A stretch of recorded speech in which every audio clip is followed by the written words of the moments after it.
Hello everyone, welcome to EduTap and welcome to today's Finance 360-degree session. So in today's session, we are going to discuss two very important news articles. The first one is regarding the framework that has been issued by the Reserve Bank of India for the formulation of the regulations. Okay, so this is the first news article that we are going to discuss, and the second news article is regarding the Investor Education and Protection Fund Authority and the SEBI that has convened a meeting for the Niveshak Shivir. So we will discuss that what is this Niveshak Shivir and what is the aim behind this Shivir. Okay, so these are the two news articles that we are going to discuss in today's session. So first of all, give me a thumbs up if I am clearly audible and visible. If everything is fine, give me a thumbs up. And let's start with these two news articles for today, and both of these news articles I will tell you the important points from these, okay, and they are important from the objective part of the examination. So for the regulatory body examination, from the objective part of the examination, these news articles are important, okay. So I hope I am clearly audible and there is no glitch or there is no problem that is coming, okay. So let's start with today's session. But before that, do subscribe to the YouTube channel of EduTap so that you continue getting these relevant videos, and do join our Telegram channel where you will get the PDF of the session. And the link for the Telegram channel is provided in the description box below. So starting with the first news article regarding the policy statement of the Reserve Bank of India for the framework for formulation of regulations. Okay, so as you know that the Reserve Bank of India is the apex authority. It is at the top of the monetary system. It is at the top of the monetary system, and it is the regulator for the NBFCs, for the banks, for various different organizations. Okay, so the RBI is the regulator. RBI is the regulator of the banking structure, of the banking system. It is the regulator of the banks. It is the regulator of the NBFCs and such.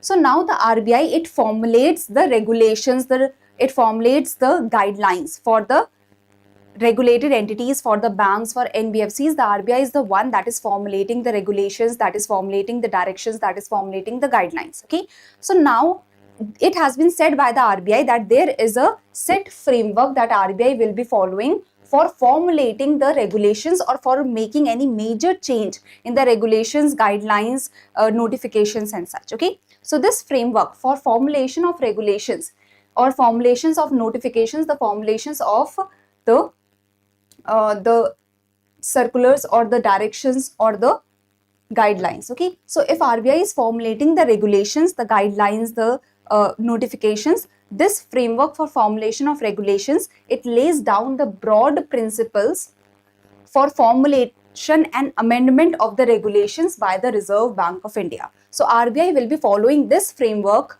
for the new regulations that will be released, for the new guidelines that will be released, or if there is a major change that RBI has to do in a regulation or in a guideline. So RBI will be following these broad principles that are laid down in this framework. So the framework seeks to standardize the process of making regulations. Regulations here means the guidelines, the notifications, the main circulars of the Reserve Bank of India, okay, the orders of the Reserve Bank of India. So the framework seeks to standardize the process of making regulations in a transparent and consultative manner. Okay, so this is the basic idea, that this is the framework for formulation of regulation by the Reserve Bank of India.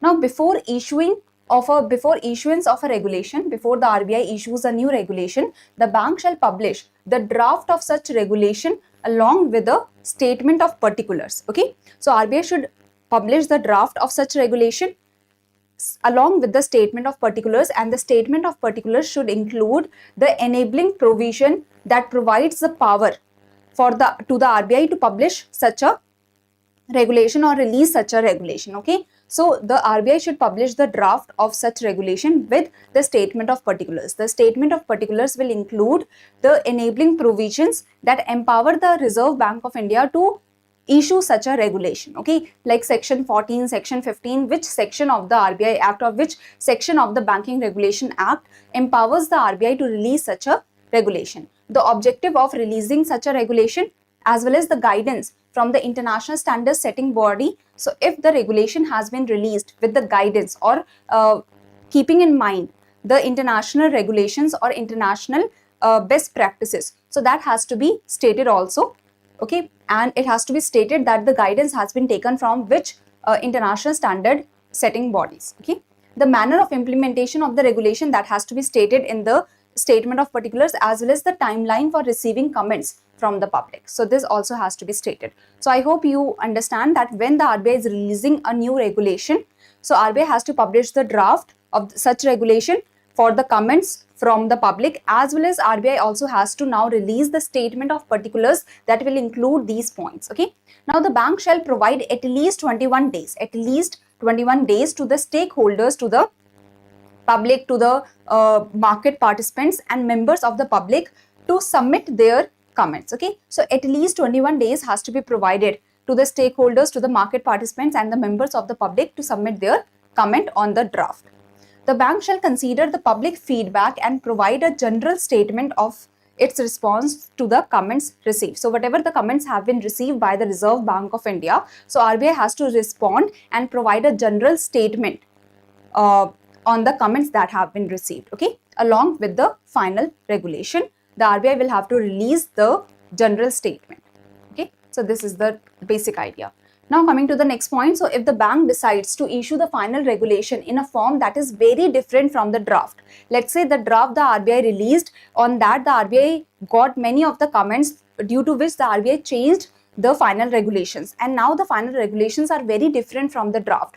So RBI can repeat the process under this framework of again releasing the draft for the new directions. Okay, so RBI, let's say, was releasing the directions for XYZ reason, for let's say digital lending process. So RBI was releasing the regulation for digital lending. Okay, now the RBI released the draft, and on the draft RBI received various comments, due to which RBI thought of changing the whole of the directions and changing the whole of the regulations that RBI was thinking previously. So now RBI is thinking to bring some major changes. Okay, so now the RBI can think of releasing the draft again with the changes that RBI is thinking of. Okay, so RBI can repeat the process under this framework if RBI is trying to make major substantial changes. Okay, next is the final regulation.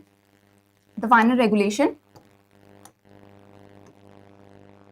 regulation shall be published promptly after the receipt of the approval. So after the receipt of the approval, after the receipt of the approval from the competent authority, from the department of RBI, from the RBI, once the a good to go sign has been given, that means if the approval has been given from the competent authority, then the final regulation shall be published promptly and its date of enforcement shall be from the date specified therein. Let's say 25th November 2025, or immediately if it is said that the directions will be applicable, so the directions can be applicable as per the final guidelines. The bank may explore additional mechanism for engaging with the stakeholders, for engaging with the market participants. Okay, so that can happen through the discussion paper. The RBI can also release the discussion paper in the form of Q&A, that RBI is asking the questions that what are the problems, what are the issues that the market participants are facing.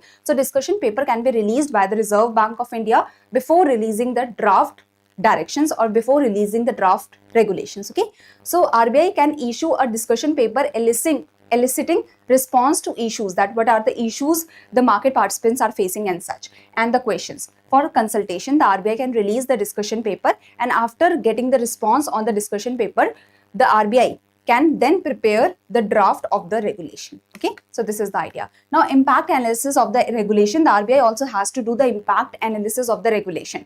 So before releasing the final guidelines and before finalizing the regulation, RBI has to do the impact analysis to see the impact of the regulation, that how the regulation is going to impact the efficiency of the banks, how it will impact the operation of the banks, how it is going to impact the or what are the implications that the regulations are going to bring. Okay, will it have more positive impact or will it have more negative impact? Will it increase the compliance burden of the regulated entities by a lot or what? Okay, so impact analysis of the regulation has to be done before finalizing the regulation. So the RBI shall conduct an impact analysis of the regulation to the extent feasible. Okay, what are the cost related with this regulation, the operational cost of the regulated entity may increase, or let's say it will increase the efficiency of the banks maybe, or it will increase the prudence of the bank, or it can increase. So there might be negative effects, there might be positive effects, so that has to be analyzed, and then the positive and the negative has to be weighed out to see that how the regulation is going to impact the regulated entities, and then the final guidelines can be released. Okay, so review of the regulation. So RBI can RBI should follow the framework for the new guidelines that RBI, or the new regulations that RBI is trying to release, or the changes that the RBI is trying to do, but the RBI should also undertake a review of the regulations in force. Okay, so it is said that if RBI is not thinking about changing certain regulations, so the RBI at least should undertake a review of the regulations. The stated objective that the regulations that the RBI has released previously, are they following the stated objectives? Okay, or experience gained through surveillance, supervision and enforcement actions, so the regulations are applicable, or it is good for the current period also, or there should be some change that should happen in the current regulations. It has to be seen that the regulations that were released, are they in line with the global best practices or the standards that is prescribed by the international standard setting bodies. So basically the idea is that the Reserve Bank of India, if it is updating or repealing the existing regulations, or it is releasing the regulations, new regulations, then the above directions have to be followed, then the above framework has to be followed,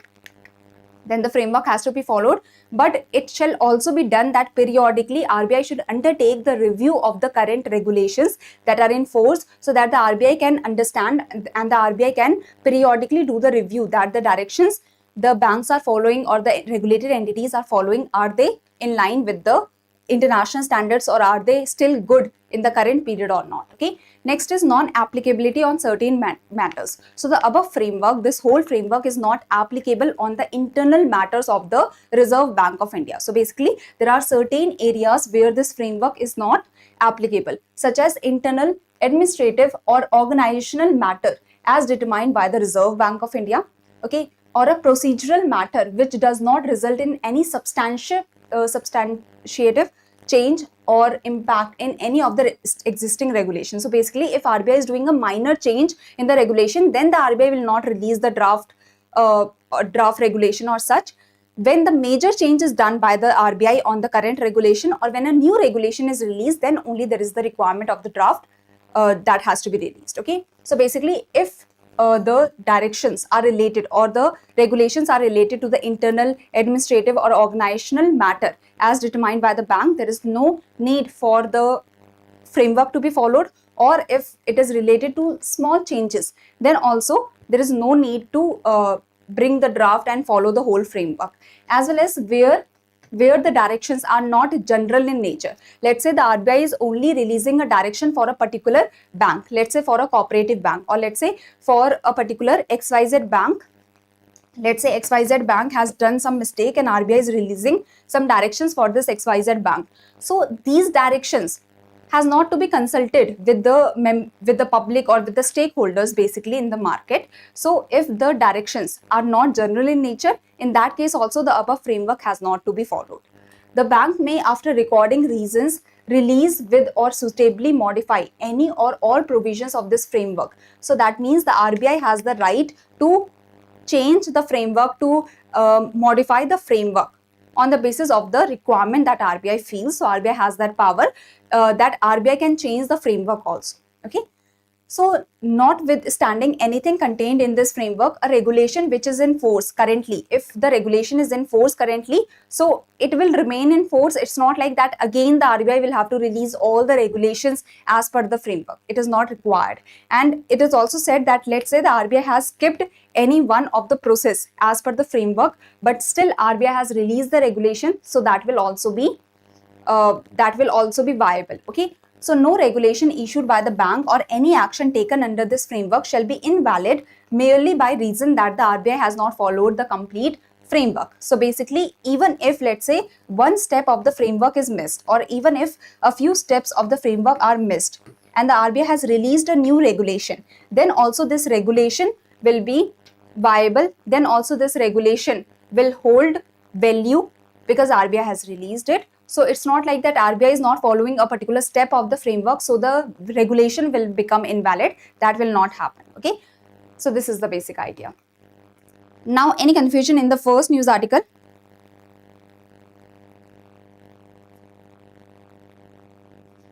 Any confusion in the first news article? In public comment, is it, can the rules, sorry Balabi, I am not able to understand your query.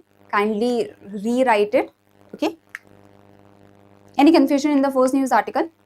In the framework, just here the basic point is that with the draft regulation, whenever RBI is releasing the draft regulation, with that there should be a statement of particulars. Okay.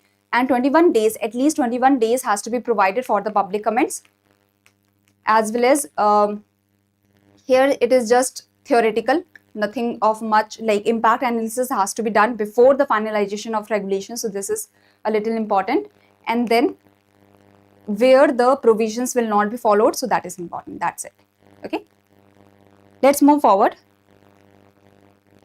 So IEPFA and the SEBI has convened the strategic preparatory meeting for the Niveshak Shivir. It is said that in this month, in the second half of this month, the Niveshak Shivir initiative will be launched by the IEPFA and the SEBI. Okay. So in a continued effort to enhance, how many of you are aware about the IEPFA?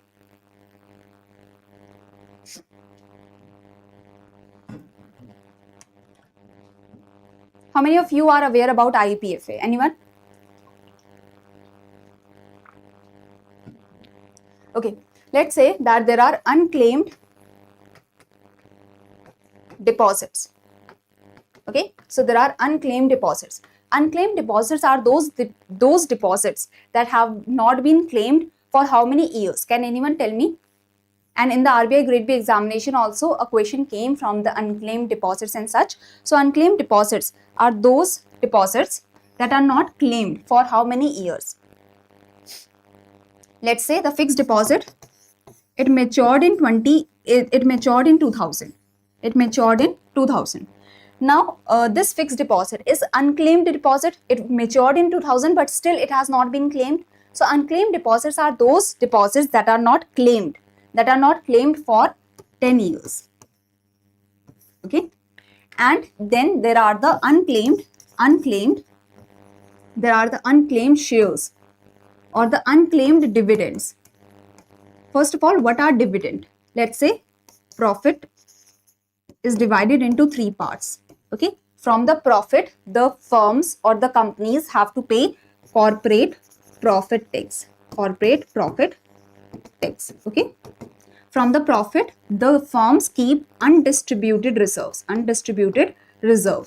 So these reserves the firms or the companies keep for the operational expenses, for the expansion of the company. So the a part of the profit is kept in the form of undistributed reserves. Okay, so a part of profit is kept with the firms in the form of undistributed reserves for its operational expenses, for its expansion and such. A part of profit goes to the shareholders in the form of dividend. Dividend is the part of the profit that goes to the shareholders. Okay, that goes to the shareholders. Let's say now there is a person ABC who holds 100 shares of a company. Okay, now if the dividend is unclaimed for, let's say, 7 years, then this is called unclaimed dividend. If the dividend is unclaimed for 7 years, then this is the unclaimed dividend, and it will go to the IEPFA. It will go to International Education and Protection Fund Authority. Okay, so this is the basic idea. Now we will discuss this in more detail so that you are able to understand everything. Okay, so now, in a continued effort to enhance investor outreach, to reach more and more investors and streamline the process of reclaiming the unclaimed dividends and shares. Let's say there are the unclaimed dividends and shares that are not claimed for 7 years. So if the people want to reclaim it, if the investors want to reclaim their shares and dividends, so to streamline the process, the Investor Education and Protection Fund Authority, that is IEPFA, under the Ministry of Corporate Affairs, so the IEPFA is under the Ministry of Corporate Affairs, organized a preparatory meeting in collaboration with the Securities and Exchange Board of India in Mumbai. Okay, so basically, first of all, what is IEPFA? IEPFA is the authority, the Investor Education and Protection Fund Authority, that educates the investors and that protects the investors. Okay, so IEPFA authority is entrusted with the responsibility of administration of the Investor Education and Protection Fund. So there is a Investor Education and Protection Fund. There is a Investor Education and Protection Fund. So the IEPFA authority, it is entrusted with the responsibility of administration of the Investor Education and Protection Fund.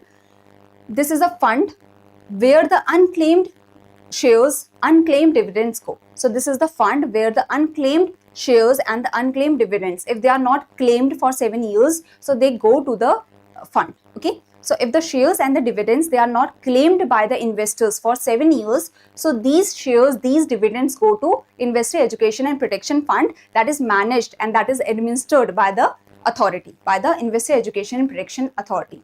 Now let's say after 7 years, the investor has come to know that, okay, I had some shares, let's say XYZ person died in a car accident, and the XYZ person, the children of XYZ person were not aware about the shares that the XYZ owns. Okay, and the children, after 7 years, after 10 years, they realize that, okay, my father or my parent had these shares, so now they want to claim the money. So the investor education, the money has been transferred to the Investor Education and Protection Fund, because if the shares and the dividends are not claimed for 7 years, they go to Investor Education and Protection Fund, that is managed, that is administered by the authority. Okay, so after 7 years, after 10 years, let's say the children realize that they want to claim the shares or dividends, so they can get the dividend and the shares through this fund. Okay, so this fund or the authority makes the refunds of shares and unclaimed dividends, mature deposits, debentures, etc. That is the shares, the dividend, the debentures that are unclaimed. So the claimants or the nominees or the people or the investors, they can claim back their shares, they can take back their dividends from the authority. Okay, promoting awareness. Now the Investor Education Protection Fund Authority, it also promotes the awareness among investors and protecting the interest of the investors. So this is the basic idea. Now why are shares transferred to IEPF? So according to Companies Act 2013, securities, the shares, dividends, debentures that have to be transferred to the Investor Education and Protection Fund when the shares or dividends remained unclaimed or unpaid for 7 years, for consecutive 7 years. This is the basic idea. That means, let's say the shares or the dividends, they are not claimed for 7 years, so then they have to be transferred to the Investor Education and Protection Fund. Okay, similarly, if the deposits with the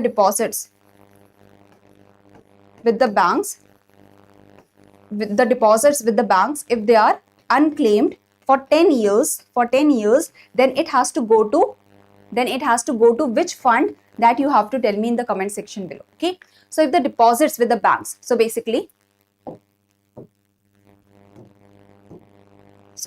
if the shares or dividend, it is unclaimed for 7 years, it has to be transferred to the Investor Education and Protection Fund. And if the investor wants the refund, if the investor claims the shares or dividends later on, then they get the refund from the Investor Education and Protection Fund, that is managed by the authority. Now the unclaimed deposits, that is kept with the banks. Let's say there are unclaimed deposits that are kept with the banks, and the fixed deposit or the savings deposits are not claimed for 10 years, then this unclaimed deposits, they are transferred to a fund. It is transferred to a fund. Now which is this fund, that you have to tell me in the comment section below. Yes, very good. It is Depositor Education and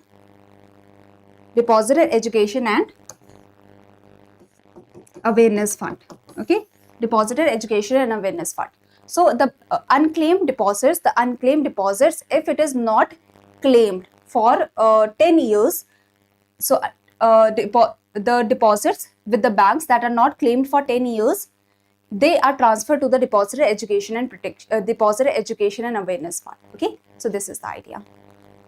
Now, Investor Education and Protection Fund Authority, you have understood this. So, securities in which dividends have gone unclaimed or unpaid for 7 consecutive years or more are subsequently transferred to the Investor Education and Protection Fund, which is managed by the Ministry of Corporate Affairs. So, this is the basic idea, that the only criteria for the shares getting transferred to the Investor Education and Protection Fund is when the dividends are not claimed for 7 consecutive years. This is the basic idea. And if the deposits with the banks are not claimed for 10 years, they are transferred to the Depositor Education and Awareness Fund. Okay. So, if the shares or dividends are not claimed for 7 years, they go to Investor Education and Protection Fund, and if the deposits with the banks are not claimed for 10 years, they go to Depositor Education and Awareness Fund.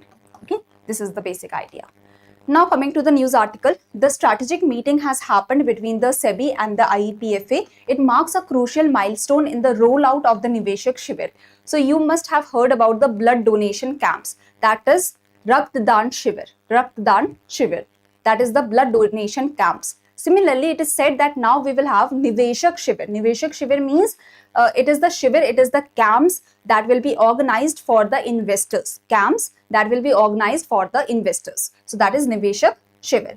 This is a nationwide. So what is Niveshak Shivir? What is the aim of having the camps for the investors? So this is a nationwide investor assistance initiative aimed at enabling investors to reclaim the unclaimed dividends and shares. So basically these Niveshak camps, these Niveshak Shivir, it is a nationwide investor awareness initiative that will make the investors aware about the unclaimed dividends and shares with greater ease, that how they can claim it back, improving the financial literacy and reducing the reliance on the intermediaries. Okay, so the initiative will feature dedicated help desk in the Niveshak camps, in the Niveshak Shivir, allowing the investors to interact directly with the company representatives and the investors directly. Let's say your shares have not been claimed, let's say your shares and the dividends have not been claimed for 2 years.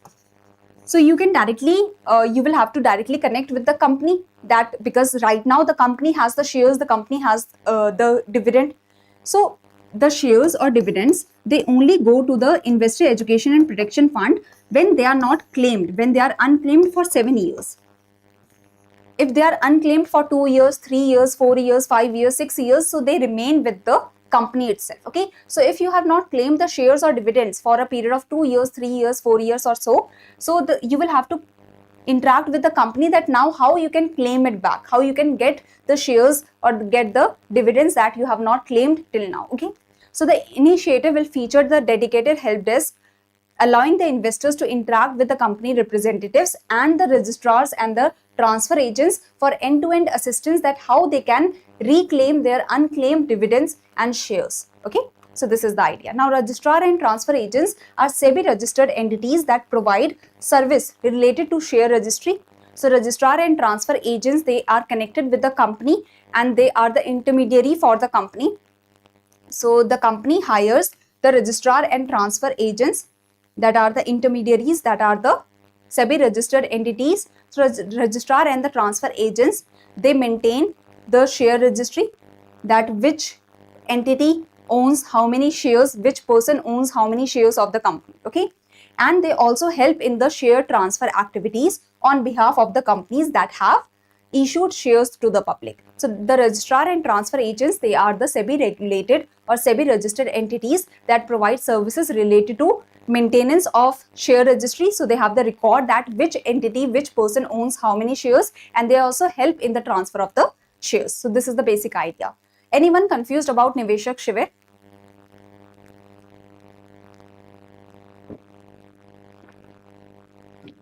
Anyone who has any confusion about the Niveshak Shivir, or all of you are clear? So shareholders holding shares in dematerialized form, in the demat form due for transfer to the IEPFA, let's say that the shares or the dividends, they were not claimed for 7 years, so they have to be transferred to the IEPFA.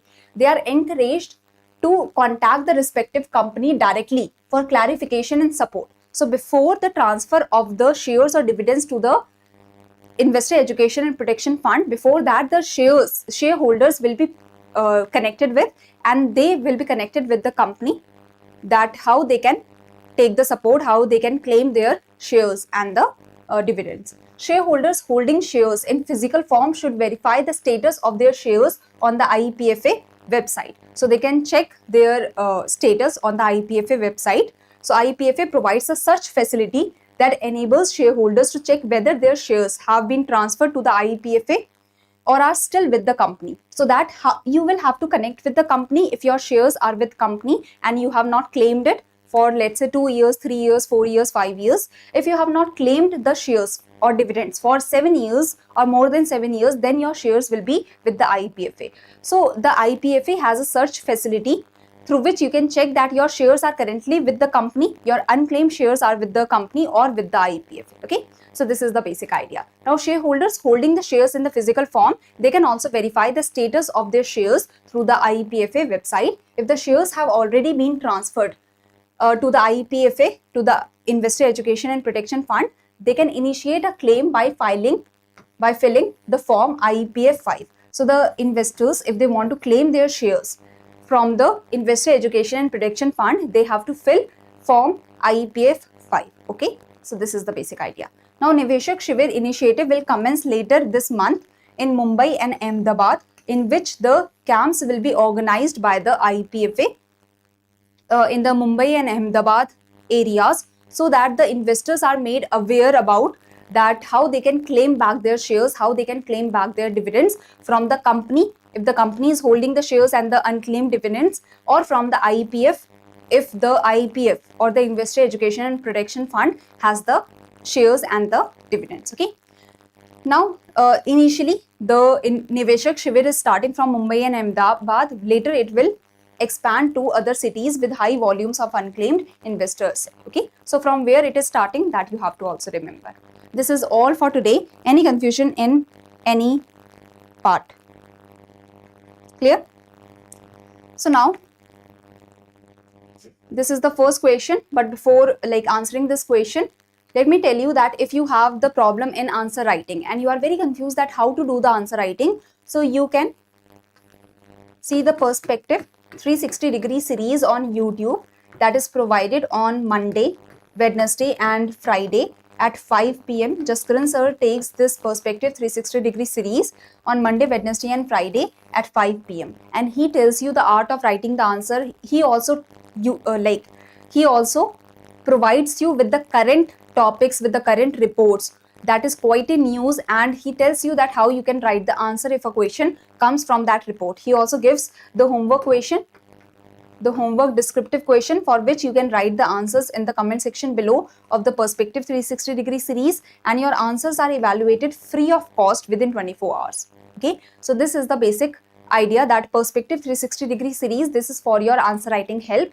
And many of the students, they are afraid of writing the answers. They are confused that how to start the answers, how to write the answers. So for all these students, this series is very good. So now this is the first question, this is the first homework question for you all, and this is the second homework question for you all.